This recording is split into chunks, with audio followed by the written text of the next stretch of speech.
People always ask me the same question when they find out what I used to do for a living. They lean in slightly, the way people do when they want to seem more comfortable with something than they actually are. And they say, "Doesn't it bother you working with dead bodies all day? Doesn't it get to you?" And for 14 years, my honest answer was no. Not because I was numb, not because I was cold or detached, or missing whatever emotional architecture allows most people to feel the weight of death as something more than an abstraction. I felt it. I always felt it. But I had developed, over 14 years of preparing the dead for burial, a relationship with death that most people never get the opportunity to develop. One built on familiarity and respect rather than fear. Death, in my experience, was not a monster. It was a transition. A final state of the body that was, in its own way, as natural as any other state the body passes through. Birth, growth, illness, age, death. I had come to see these not as a sequence ending in catastrophe, but as a single continuous process, each stage as legitimate as the last. I am telling you this because I need you to understand who I was before the night of March 8th. I need you to understand the specific relationship I had built with death over 14 years. The hard-won, carefully constructed peace I had made with it. Because what happened on that night did not happen to a frightened person. It did not happen to someone who was already primed for fear, already half expecting the darkness to give something back. It happened to someone who had walked into preparation rooms alone at 2 a.m. without a second thought for over a decade. Someone who had worked on bodies that would have made most people faint, with the calm and methodical attention of a craftsperson who loves their work. It happened to me, and it destroyed everything I thought I knew about what the dead are capable of. My name is Daniel Voss. I was a licensed mortician for 14 years, the last 9 of which I spent as the head embalmer and preparation director at a family-owned funeral home in a mid-sized city in the Midwest. I am not going to name the funeral home. I am not going to name the city. I am going to be vague about certain identifying details because the family who owned that funeral home is still operating it. And what I am about to describe is not their fault and not their story to carry. And I have no desire to bring that weight to their door. What I will tell you is everything that happened. Every detail I can still access. And I can access most of them, with a specificity and a sharpness that has not dimmed in the 3 years since I walked out of that building for the last time and did not go back. I want to start with the building itself, because the building matters. The preparation room matters. The specific physical environment in which this happened is not backdrop. It is part of what I cannot explain. Part of what makes the explanation I have tried to construct and failed to construct, and tried again, feel permanently insufficient.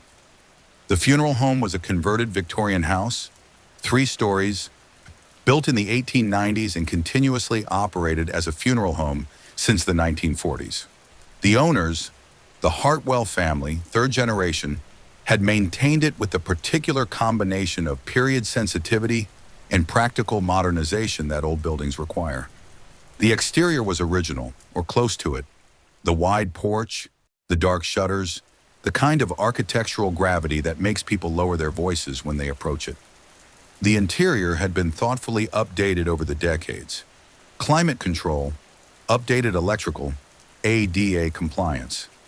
But it retained, in the bones of it, the texture of its original self, the heavy doors, the high ceilings, the way sound moved through the rooms, which was not quite like sound moves through modern construction.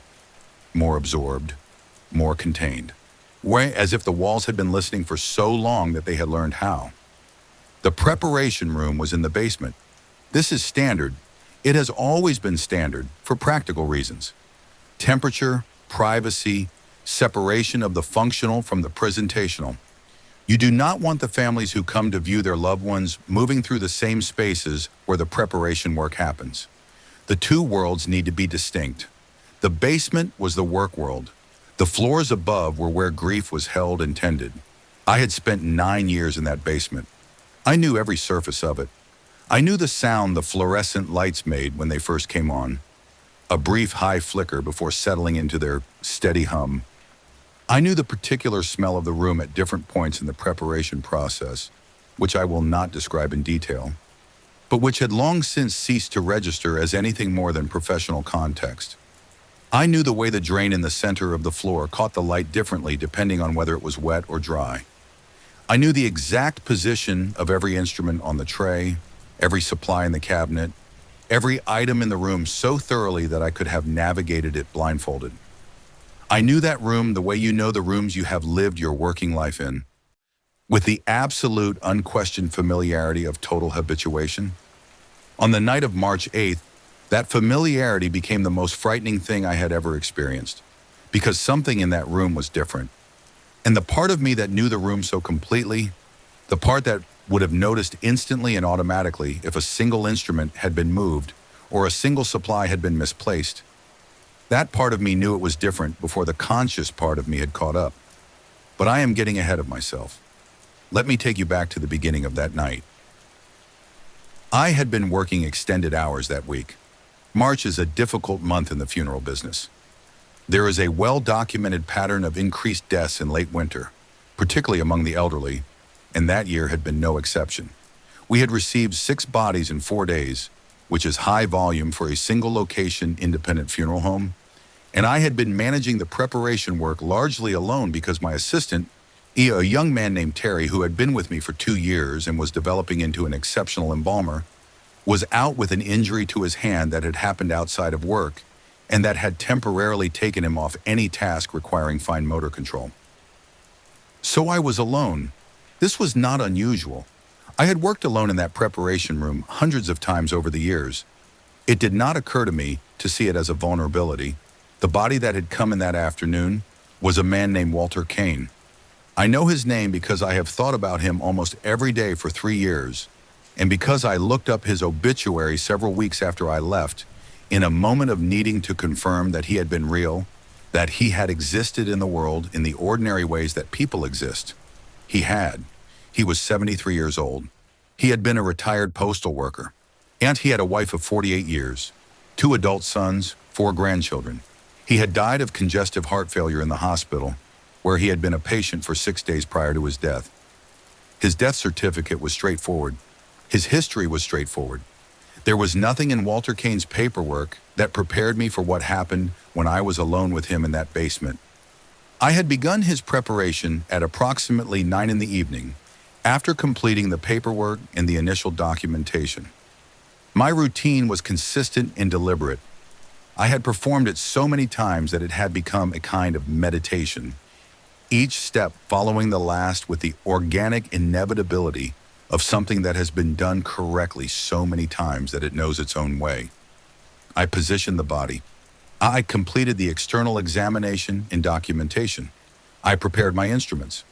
I was moving through the early stages of the arterial embalming process when I first noticed something was wrong. Wrong is not quite the right word. Wrong implies something I could have named in that moment. What I felt in that moment was more like the sensation you get when you walk into a room and cannot immediately identify why the room feels different. But the difference is undeniable, present in the air, in some quality of the space that is not quite visual and not quite auditory, but registers in the body before the mind catches up. I stopped what I was doing. I stood very still for a moment in the preparation room, and I listened. The fluorescent lights hummed. The ventilation system moved air through the ducts above the ceiling tiles with its familiar low drone. The drain in the floor was wet and caught the light the way it catches the light when it is wet. Everything I could see was exactly as it should be. I told myself it was fatigue, extended hours, physical work, insufficient sleep. The body under those conditions will manufacture sensations of wrongness that have no external referent, will create the feeling of being watched, the feeling of presence, the feeling that the air in a room has changed quality out of nothing more than the accumulated stress of insufficient rest and too many hours in a demanding environment. I knew this. I had read about it. I had experienced minor versions of it before. In the early years of my career, when late nights were more common and my body had not yet fully adapted to the work, I told myself it was fatigue, and I returned to what I was doing. And then Walter Kane's hand moved.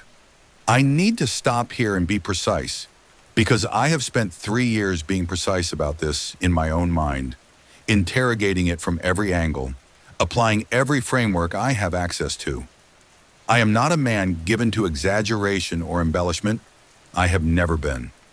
My former colleagues would describe me as methodical, measured, occasionally to a fault, someone who weights evidence carefully before drawing conclusions, and who is deeply uncomfortable with claims that outpace their support. So when I tell you that Walter Kane's hand moved, I want to be clear about what I mean. I am not describing a subtle shift in position that could be attributed to settling or to a change in the distribution of weight on the table, or to any of the several post-mortem muscular phenomena that do occasionally occur, and that every experienced mortician learns to distinguish from something more significant. I am not describing a twitch or a spasm or the minor involuntary movements that can sometimes result from the early stages of the embalming process when chemical interaction with remaining muscle tissue produces faint, brief contractions. I am describing Walter Kane's right hand rising from the surface of the preparation table, rising slowly with a quality of deliberate movement that was nothing like any post-mortem phenomenon I have ever encountered or read about or been trained to expect. Rising until his hand was several inches above the table surface, held there for a moment that I cannot accurately measure in retrospect because time had stopped behaving normally, and then lowering back down, slowly, with the same terrible, deliberate quality, and then his fingers spread. I did not move. I want to be honest about this. I did not step back. I did not drop anything or knock anything over or make any sound. What I did was freeze, completely, absolutely, in the way that the body freezes when it receives information that it cannot process, when the gap between what is happening and what is possible opens so wide that the motor system simply stops while the brain attempts to close it. I stood frozen for what must have been several seconds, and I looked at Walter Kane's hand, lying flat and still and spread-fingered on the table, and I looked at his face. His face was in the position it had been in when I began the preparation. Eyes closed, the particular relaxed stillness of a face that has been dead for some hours. Not peaceful exactly, not in the way that people use that word when they want to comfort the grieving. Just still. Absent in the specific way that death makes faces absent, the way that the thing behind a face that makes it a face, rather than a mask, withdraws, and what is left is the architecture without the inhabitant. That was what I saw, but something had shifted in it, something in the quality of the stillness, something that I am aware sounds impossible to articulate, Hernand, which I am going to try to articulate anyway, because I have been sitting with it for 3 years, and this is the closest I have come. The stillness had changed from the stillness of absence to the stillness of attention. The face looked the same. Every measurable feature of it was identical to how it had been moments before. But what the stillness contained had changed. It had changed from the stillness of something that was not there to the stillness of something that was there and not moving. The stillness of listening, the stillness of waiting. I took a step back. Just one. My heel found the base of the instrument cart behind me, and I registered the contact without looking away from the table. My hands were at my sides. I became aware, in the strange heightened clarity of that moment, and of every sensation in my body simultaneously. The temperature of the room, which was as it always was, cool and controlled, the surface of my gloves against my palms, the sound of my own breathing, which had become audible to me in a way that my breathing is not usually audible to me. And then Walter Kane's mouth opened. Not all the way, not dramatically. It opened the way a mouth opens when someone is about to speak and has not yet found the breath for the words. The small, preliminary parting that comes before sound. The suggestion of intention before the intention resolves into language. His lips separated. I could see the darkness between them. I could see his teeth, or the edge of them. I left the room. I want to be clear that I did not run.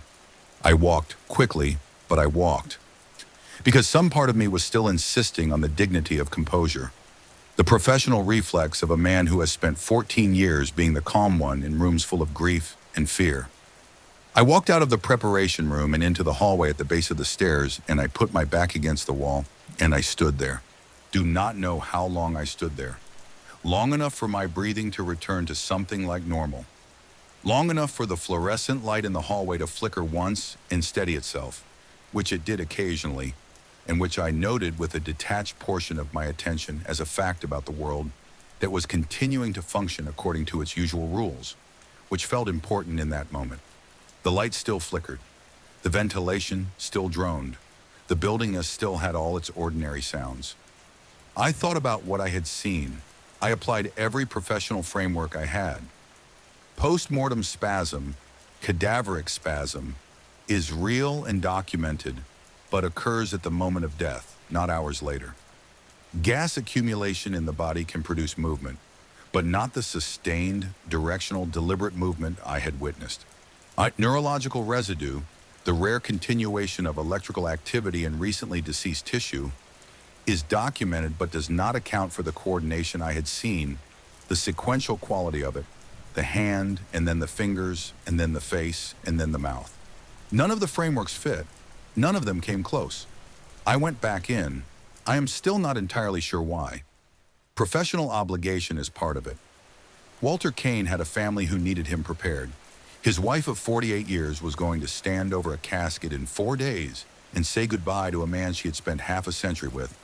And the man in that casket needed to look like himself, needed to be presented with the dignity and the care that she had entrusted to our funeral home. And that was my responsibility, and I take responsibility seriously. And that is part of why I went back in. But there is another part that I find harder to name. Something that has to do with the specific courage of a person who has spent 14 years making peace with death, who has built that peace deliberately and carefully, stone by stone, and who cannot bear to see it collapse without at least looking at what toppled it. I needed to see the room. I needed to see Walter Kane lying still on the table, the way he was supposed to be lying, the way everybody I had ever worked on had lain. And I needed to understand what had happened, what my fatigued and overstressed mind had generated in the prepared room silence, so that I could put it in a box and go back to work. I went back in. Walter Kane was lying as I had left him. His right hand was at his side, flat against the table. His fingers were together. His mouth was closed. His face had the stillness of absence, the ordinary absence, the absence I had seen 10,000 times on 10,000 faces in that room. I stood in the doorway for a long moment and looked at him. And then, because I am a methodical person and a thorough person, I checked his vital signs. I know how that sounds.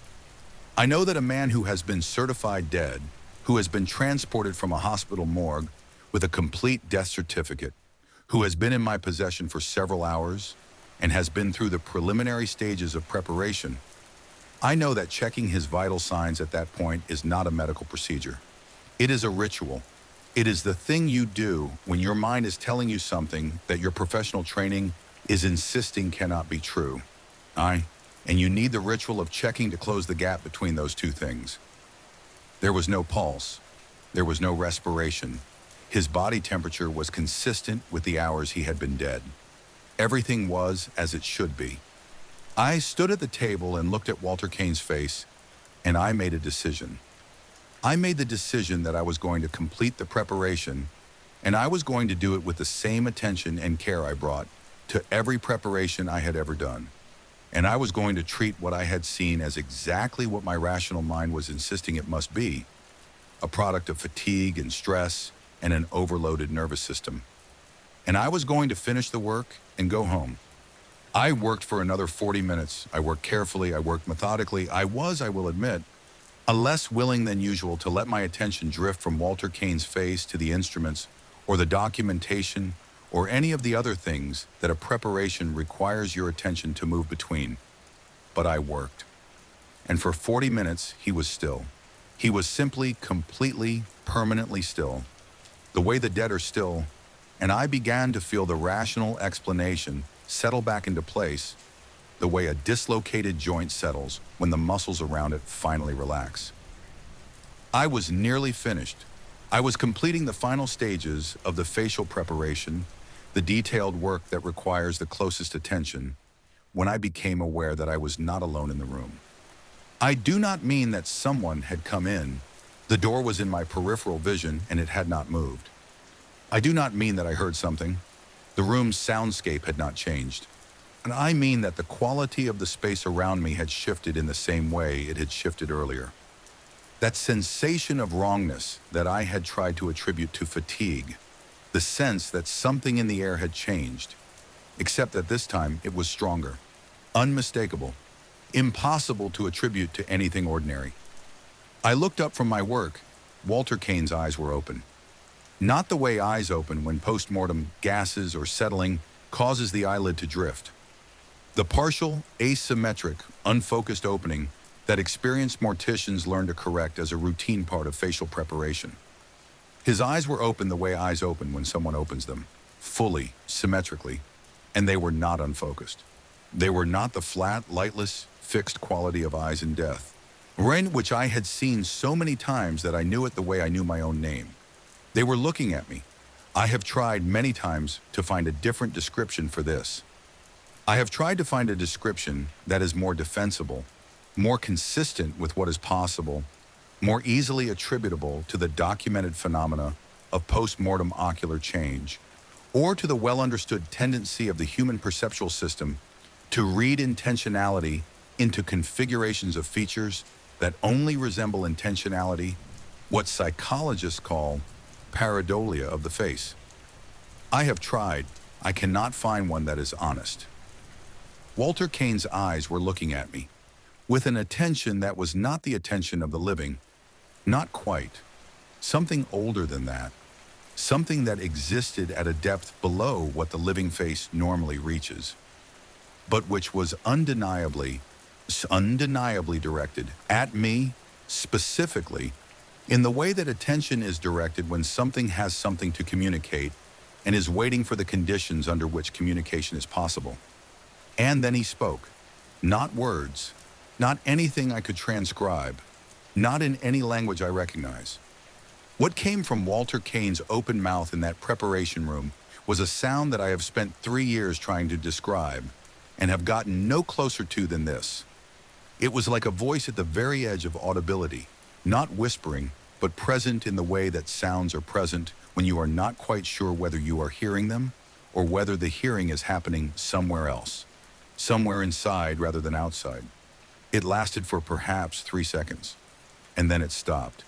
And then Walter Kane's eyes closed, and he was still, completely, impermanently, utterly still, the stillness of absence, the ordinary absence, the absence that is supposed to be the only thing the dead have to offer. I put down the instrument I was holding. I put it down carefully on the tray in its position. I removed my gloves. I walked to the corner of the room where my personal belongings were, and I picked up my jacket and my bag and my car keys. I walked out of the preparation room. I walked up the stairs and through the house and out the front door. I got into my car. I sat in the parking lot for a long time. I called Richard Hartwell, the owner, at 11:47 p.m. I told him I was not well and could not complete the preparation that night and that he needed to arrange alternative coverage for the morning. He asked if I was all right. I said I thought so. He said he would call someone in, and I thanked him. I hung up. I drove home. I sat in my kitchen until dawn. I called Richard again at 8 in the morning and told him I was resigning, effective immediately. I told him it was a personal matter and that I was sorry for the abruptness and that I would, of course, provide any documentation required and cooperate fully with any transition needs. He was shocked. He asked me several times if there was anything he could do, if there was something that had happened, if there was a conversation that could fix whatever this was. He was a good man and a good employer, and I felt, in listening to his concern, an acute and genuine grief at what I was doing. I told him there was nothing that could fix it. I told him I was sorry. I meant both things. I have not set foot in a funeral home since that night. I have thought about Walter Kane almost every day for 3 years. I have thought about his wife of 48 years and his 2 sons and his 4 grandchildren. And I have thought about the fact that whatever happened in that preparation room, whatever I witnessed, whether it was something from inside my own mind or something from somewhere I do not have a framework to describe, he was a man who had lived a full and ordinary and well-loved life, and he deserved to have that transition handled with care, and I walked away from it. That is the part I carry hardest. Not the fear. The fear has faded to something manageable. But the leaving stays. I have gone looking for explanations. I have read everything available on postmortem physiological phenomena, on hypnagogic hallucination in conditions of sleep deprivation, on the documented psychological effects of extended solitary exposure to human remains, on pareidolia in pattern recognition and the various ways the human brain generates false perceptions from incomplete data. I have found explanations that are partially satisfying for parts of what happened. I have found no explanation that accounts for all of it. I have found nothing that explains the sound. The sound is the thing that is hardest to put in a box. The visual phenomena, the hand, the fingers, the face, the eyes, these have at least the theoretical possibility of explanation, however unsatisfying, however strained. The sound has nothing. And I have gone looking, and I have found nothing that tells me what a voice at the edge of inside hearing, lasting 3 seconds, in the mouth of a man who had been dead for 7 hours, is supposed to be. I think about what he was trying to say. I think about this more than I probably should. I think about the possibility that whatever Walter Kane was doing in that preparation room in those strange and impossible minutes was not terrifying in its nature, only terrifying in its context, only terrifying because I had no framework for it, because in 14 years of working with the dead, I had built a very clear and stable understanding of what the dead do and do not do. And that understanding had been, in 40 minutes, completely destroyed. I think about whether he was trying to communicate something, whether the attention in those open eyes was directed at me specifically or at anyone who happened to be there, whether the sound had meaning that I was simply not equipped to receive. I think about the moment just before his eyes closed, whether something resolved in that moment, whether whatever was trying to happen, happened, even if I was too frightened to receive it. I hope it did. I hope that whatever Walter Kane needed in those minutes, he got it, even from someone who was too frozen by the impossibility of it to do anything other than stand and stare and eventually walk away. I spent 14 years in the service of the dead. I believed in that work. I believed in the dignity of it, the necessity of it, the particular grace of being the person who stands between death and grief and makes the transition bearable for the living. I believed that the dead had nothing more to ask of us than care. Walter Kane taught me on the night of March 8th that I did not know everything about what the dead ask. I do not know if what happened that night was real in the way that the table was real, and the instruments were real, and the fluorescent lights humming above me were real.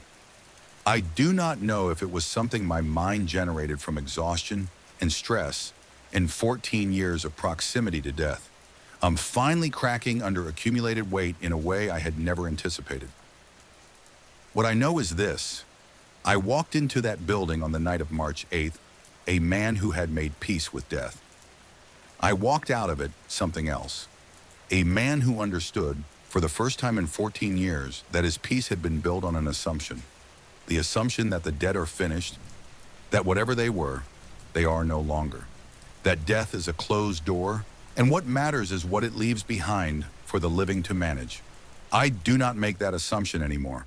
The door, I now believe, is not closed. It is not even fully shut. And whatever is on the other side of it, whatever Walter Kane briefly carried back across the threshold of it on a March night in a basement preparation room in a converted Victorian house, it is not finished with the world it left. It has things to say. I just did not know how to listen.